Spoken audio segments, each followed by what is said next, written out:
Subscribe to our channel, press the bell icon and never miss an update from Latestly.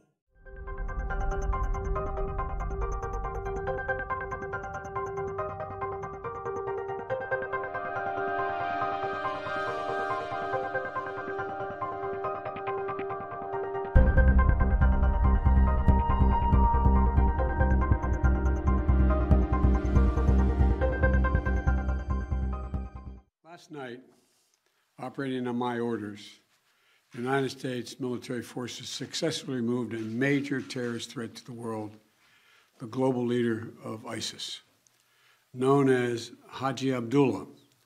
He took over as leader of ISIS in 2019 after the United States counterterrorism operation killed al-Baghdadi.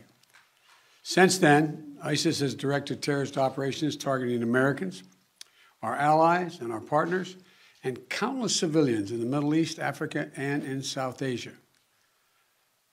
Haji Abdullah oversaw the spread of ISIS-affiliated terrorist groups around the world after savaging communities and murdering innocents. He was responsible for the recent brutal attack on a prison in northeast Syria holding ISIS fighters, which was swiftly addressed by our brave partners in the Syrian Democratic Forces. He was the driving force behind the genocide of the Yazidi people in northwestern Iraq in 2014. We all remember the gut-wrenching stories, mass slaughters that wiped out entire villages, thousands of women and young girls sold into slavery, rape used as a weapon of war. And thanks to the bravery of our troops, this horrible terrorist leader is no more. Our forces carried out the operation with their signature preparation and precision, and I directed the Department of Defense to take every precaution possible to minimize civilian casualties. Knowing that this terrorist had chosen to surround himself with families, including children, we made a choice to pursue a special forces raid at a much greater risk than to our own people, rather than targeting him with an airstrike. We made this choice to minimize civilian casualties.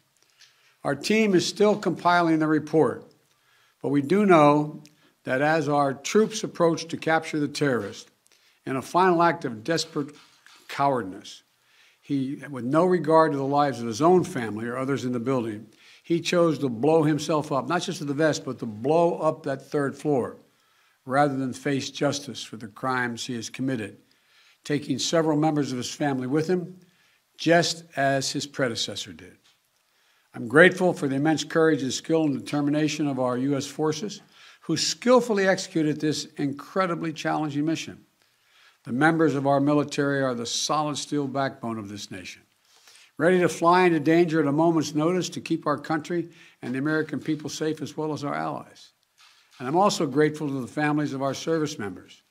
You served right alongside these soldiers and sailors, Marines, Special Forces, the loved ones, giving them the strength and support they need to do what they do. To our service members and their families, we're forever grateful for what you do for us, and we owe you a debt. Thank you. We're also aided by the essential partnership of the Syrian Democratic Forces. I want to commend our dedicated intelligence community, the Department of Defense, and members of our national security team throughout the government, whose meticulous and tireless work over the course of many months ensured that this mission succeeded.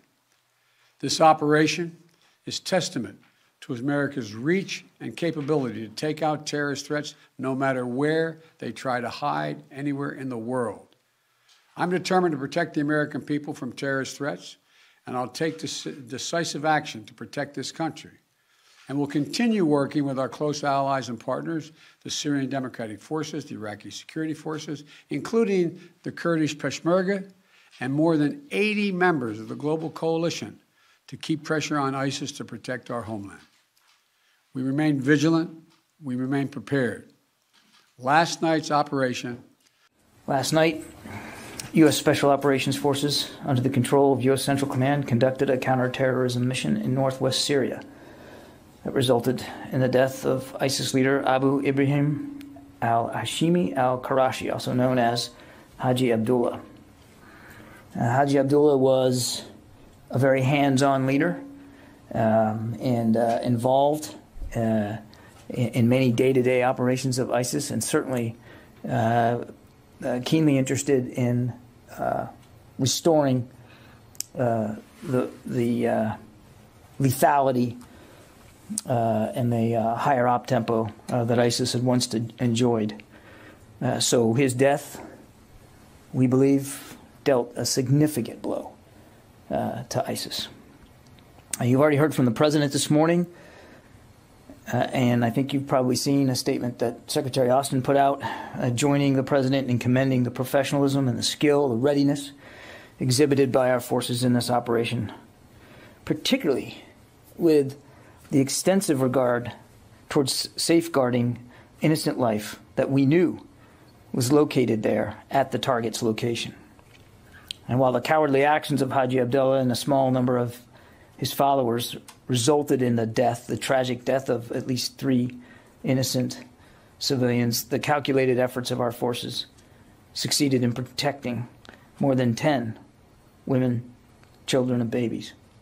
These efforts included a deliberate decision by the president to execute a raid on the location as opposed to an airstrike, despite the additional risk that decision put on our forces. And as I think you've probably seen, in addition to all that, as they got to the site, they called out to everyone in the building, giving them an opportunity to leave peacefully, quietly, and for Abdullah to surrender himself. Of course, he chose a different route. While there were no U.S. casualties, one of our helicopters did suffer a mechanical failure early on in the infiltration phase of the operation. The helicopter was able to depart the target location and land at another location further away, off-site. But ultimately, it was determined that further use of the helicopter was not practical and, in fact, could be dangerous. And so General McKenzie made the decision that the helicopter should be abandoned and detonated so it could be destroyed in place.